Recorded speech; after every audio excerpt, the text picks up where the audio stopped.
Assalamualaikum warahmatullahi wabarakatuh. Selamat bertemu kembali adik-adik dengan saya Puspita Yuliandari dalam mata kuliah Statistika Industri. Kali ini kita kembali akan belajar terkait dengan analisis regresi dan korelasi linear sederhana ya.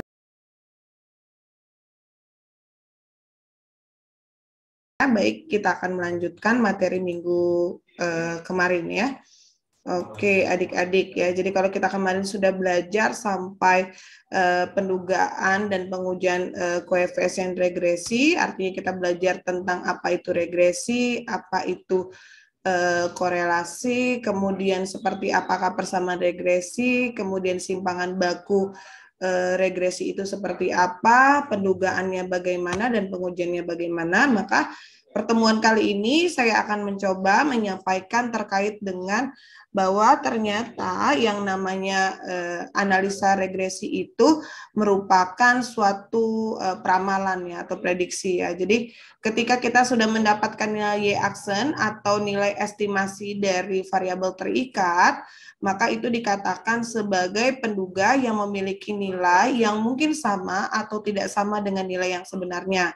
Jadi untuk menduga nilai Y-aksen itu sebagai penduga yang dapat dipercaya, maka dibuat pendugaan bagi Y dengan menggunakan pendugaan Y-aksen itu sendiri.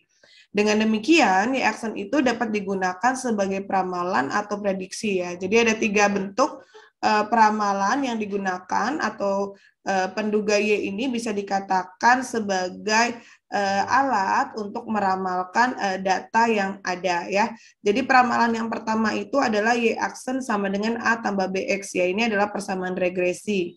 Kemudian peramalan interval individu yaitu pada pendugaan ya, bentuknya adalah pendugaan parameter peramalan interval ya, di mana Y-aksen itu akan dikurang dengan T alfa per 2 dikali dengan simpangan baku dari Y-aksen itu sendiri ya. Kemudian kurang dari nilai dari Y0, kurang dari nilai dari Y-aksen, dikurang dengan T alfa per 2 dikali dengan S Y aksen 0 dikurang dengan Y0 ya. Jadi Y0 itu adalah nilai dari variabel terikat Y estimasi dan untuk X-nya biasanya X aksen ya. Sementara kalau nilai SYI itu berasal dari nilai kesalahan baku regresi dikalikan dengan akar 1 ditambah 1 per N ditambah dengan dalam kurung variabel X dikurang dengan rata-rata variabel X dipangkatkan 2, kemudian dibagi dengan jumlah dari variabel X yang dikuadratkan dikurang dengan jumlah variabel X dipangkatkan 2 dibagi dengan jumlah sampel. Nah, ini adalah bagaimana cara kita untuk melakukan peramalan interval individu. Selanjutnya adalah peramalan interval rata-rata ya. Jadi kalau peramalan interval rata-rata itu yang membedakan adalah pada kesalahan pada perhitungan kesalahan baku ya. Jadi lebih kepada Y-aksen saja, tidak menggunakan Y-aksen dikurang Y0 ya.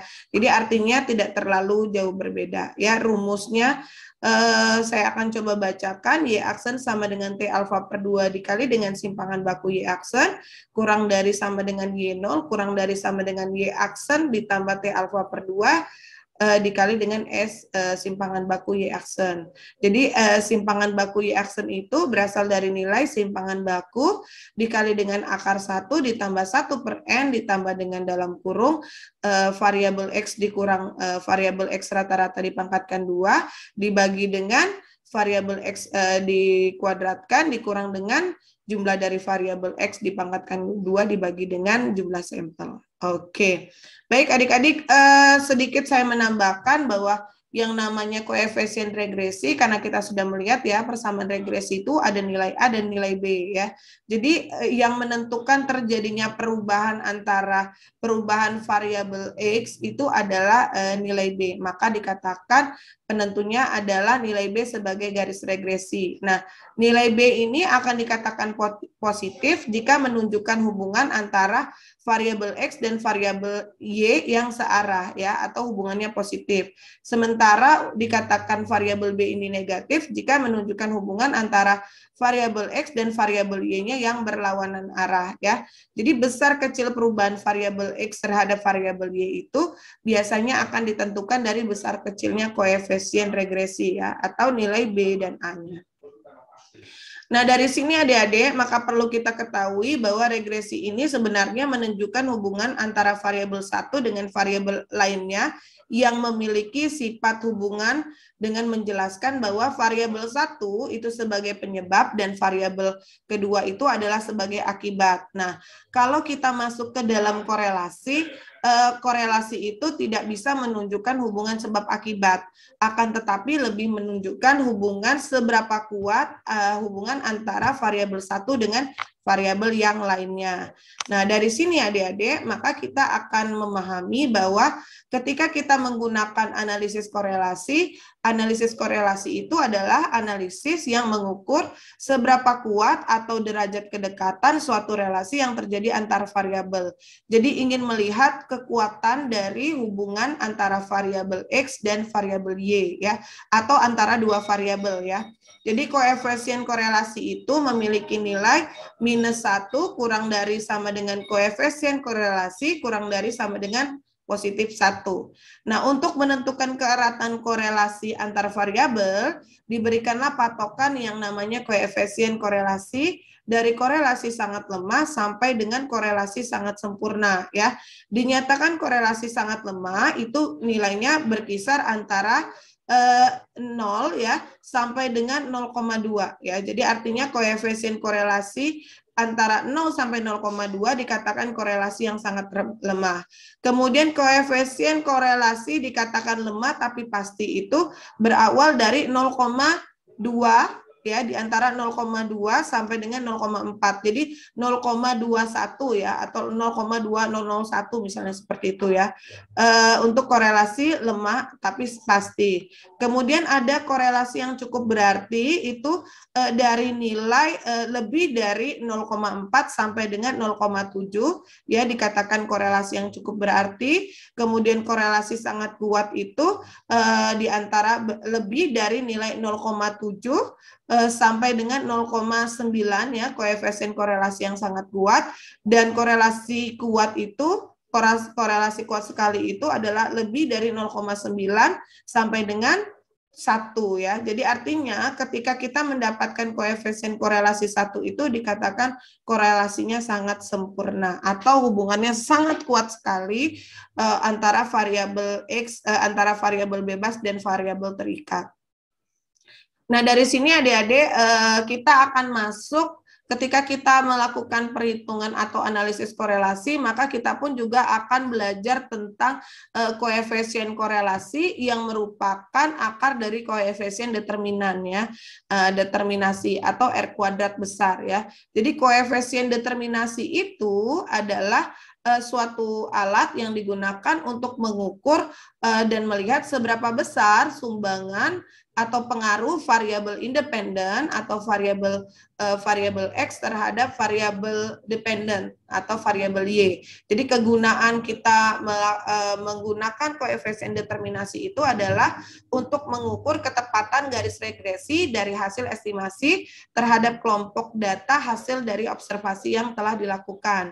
Nah, yang kedua adalah untuk mengukur proporsi dari jumlah variasi yang diterangkan oleh model regresi tersebut ya. Nah, koefisien determinasi itu sendiri juga dikatakan sebagai alat utama untuk mengetahui sejauh mana tingkat hubungan antara variabel X sebagai variabel bebas dan variabel Y sebagai variabel terikat. Karena nilai dari koefisien determinasi itu berada pada kisaran 0 dan 0 lebih kurang dari sama dengan koefisien determinasi dan koefisien determinasi kurang dari sama dengan 1 ya. Jadi nilai koefisien determinasi dikatakan 1 itu akan menunjukkan hubungan yang sempurna, sementara kalau koefisien determinasi sama dengan 0 itu menunjukkan tidak ada hubungan sama sekali. Nah, ini saya berikan contoh, jika seandainya kita mendapatkan nilai koefisien determinasi itu adalah 81. Artinya 81% itu terjadinya perubahan dari variabel Y ditentukan oleh variabel X ya. Jadi ini akan menentukan kita bisa mengetahui seberapa besar pengaruh dari variabel X mempengaruhi variabel Y. Rumus dari koefisien determinasi ya. Jadi kita akan mengetahui apa itu rumus dari koefisien determinasi.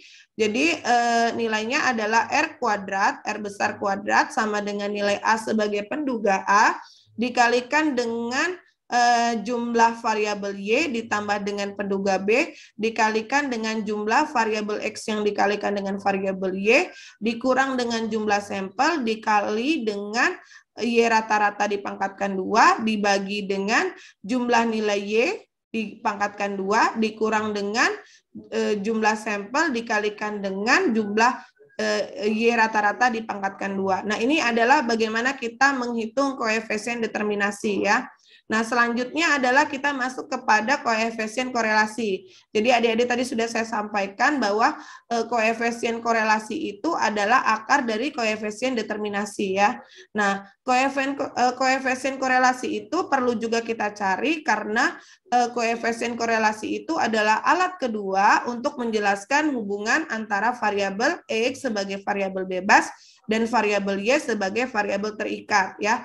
Jadi jenis-jenis koefisien korelasi ini untuk melihat hubungan arah antara variabel X dan Y itu banyak sekali ya. Jadi kita bisa menggunakan koefisien korelasi persen, range Spearman, kontingensi, dan juga penentu. Nah, masing-masing koefisien korelasi itu akan bisa digunakan sesuai dengan kebutuhannya.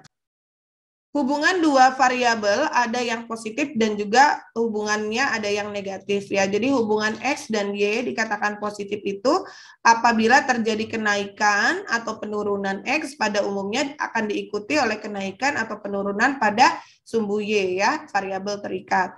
Nah, jika dikatakan negatif itu akan berlawanan arah. Jika seandainya variabel X itu mengalami kenaikan atau penurunan, maka variabel Y itu akan mengalami penurunan atau kenaikan ya. Jadi kebalikan dari variabel X-nya. Nah, dari sini adik-adik bisa kita lihat bahwa koefisien korelasi X dan Y itu mempunyai hubungan yang positif. Ya, ini kita bisa lihat dengan adanya titik-titik pencar ya atau titik-titik pertemuan antara variabel X dan variabel estimasi Y berada pada arah yang positif dari kiri ke kanan menaik dan berada pada lingkarannya. Ini dikatakan koefisien korelasi positif. Kemudian koefisien korelasi negatif itu jika dia berlawanan arah. Jadi dari arah kiri ke kanan itu menurun ya dan masih masuk ke dalam lingkarannya. Nah, kalau dikatakan koefisien ini tidak mempunyai hubungan adik-adik, maka ini antara variabel X dan variabel Y tidak saling mendekati ya. Jadi hanya berbentuk lingkaran ataupun berbentuk seperti elips ya, bentuknya adalah seperti itu. Nah, selanjutnya adalah kita akan melihat kuat dan tidaknya hubungan antara variabel X dan Y apabila dapat dinyatakan dengan fungsi linier paling tidak mendekati ya diukur dengan suatu nilai yang disebut dengan koefisien korelasi. Jadi nilai koefisien korelasi itu adalah paling sedikit -1 dan paling besar adalah +1 ya, sama saja sebenarnya dengan koefisien determinasi. Lambangnya kalau untuk koefisien korelasi itu adalah R kecil, sementara kalau lambang untuk koefisien determinasi itu R besar kuadrat ya.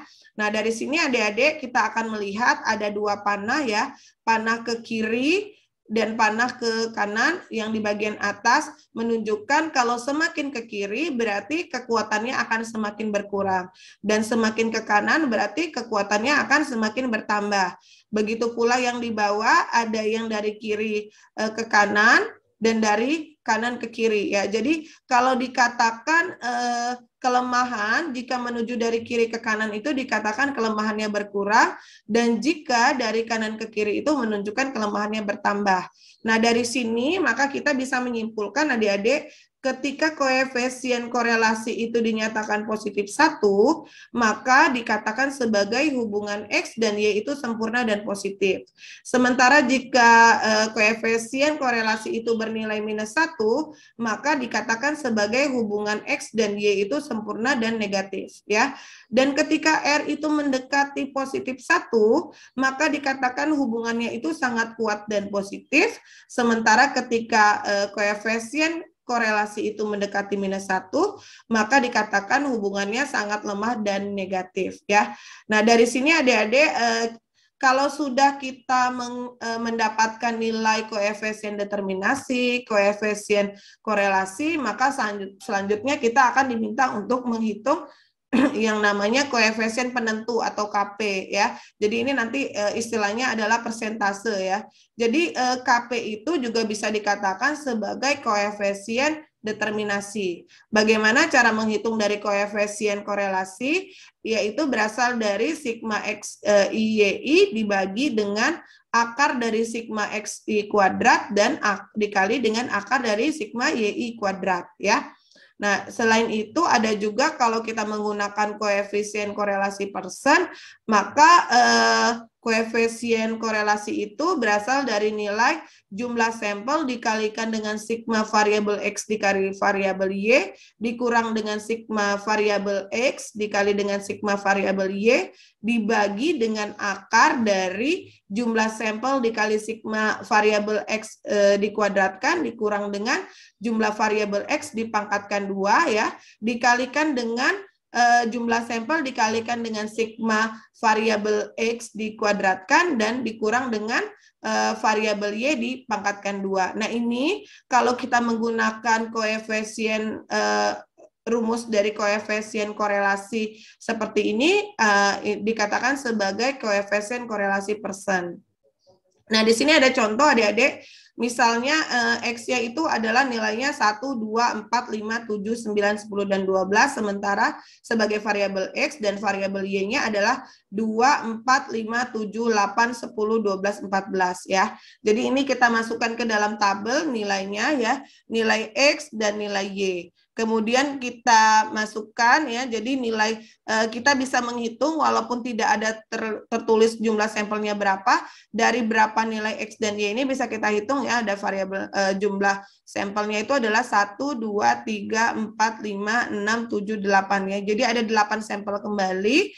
Kemudian kita akan menghitung nilai X ya. Nilai X berasal dari nilai X dikurang X bar atau X rata-rata. Jadi caranya bagaimana? Jadi kita mentotalkan terlebih dahulu jumlah nilai X, kemudian kita bagi dengan jumlah sampel. 50 dibagi dengan 8 adalah 6,25. Kemudian kita juga akan menghitung nilai Y bar ya, atau Y rata-rata yang didapatkan dari jumlah nilai Y, yaitu 62 dibagi dengan jumlah sampel 8 menjadi 7,75. Kemudian baru kita menghitung nilai X, di mana nilai X itu didapat dari nilai X, variabel X dikurang dengan Y bar ya. Jadi dikurang dengan X bar. 1 dikurang dengan 6,25 menjadi minus 5,25. Kemudian 2 dikurang dengan 6,25 menjadi minus 4,25 sampai dengan di sampel terakhir yaitu 12 dikurang 6,25 menjadi 5,75 ya. Kalau kita totalkan pasti nilainya 0. Begitu pula nilai Y ya. Nilai Y ini didapat dari nilai variabel Y dikurang dengan Y bar. Jadi kita menghitungnya adalah 2 dikurang dengan 7,75 menjadi minus 5,75. 4 dikurang 7,75 menjadi minus 3,75 sampai dengan nilai 14 ya. 14 dikurang dengan 7,75 menjadi 6,25. Kemudian kalau kita totalkan jadi hasilnya adalah 0. Nah, selanjutnya nilai X itu kita kuadratkan, kemudian kita jumlahkan seluruhnya ya, masing-masing nilai X dikuadratkan kemudian dijumlahkan. Kemudian juga nilai Y, masing-masing nilai Y dikuadratkan ya dari tabel Y dikuadratkan kemudian ditotalkan, dan kita juga akan mengalihkan antara nilai X dan juga nilai Y ya. Kita kalikan, kemudian masing-masingnya dikalikan dan ditotalkan. Ya, nilai total dari X kuadrat, Y kuadrat, dan juga sigma dari X, Y ini, serta X bar dan Y bar ini yang akan kita jadikan dasar dari perhitungan analisis korelasi, determinan korelasi dan koefisien determinan dan koefisien korelasi ya. Sigma X dan sigma Y pun juga akan menjadi dasar ya dari perhitungan tersebut.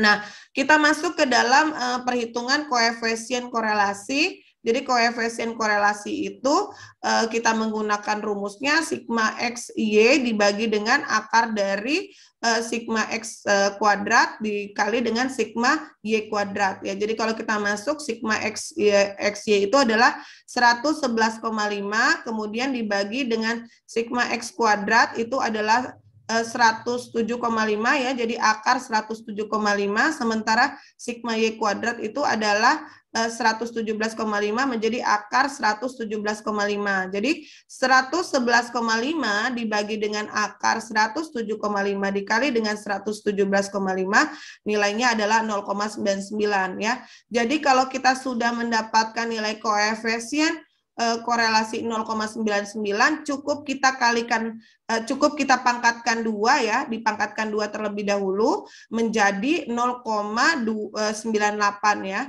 Nah, kalau sudah kita pangkatkan 2 berarti kita sudah mendapatkan nilai koefisien determinan. Selanjutnya kita kalikan 100. Nah, kalau sudah kita kalikan 100 berarti 0,9801 dikali 100% menjadi 98%. Nah, di sini artinya koefisien determinasinya adalah 98% dan menunjukkan bahwa variabel X memberikan pengaruh yang cukup besar kepada variabel Y sebesar 98% ya. Adik-adik, saya rasa cukup ya untuk pertemuan analisa regresi dan korelasi linear sederhana. Nanti kita bisa bertemu lagi dalam materi yang lainnya. Saya akhiri, wassalamualaikum warahmatullahi wabarakatuh.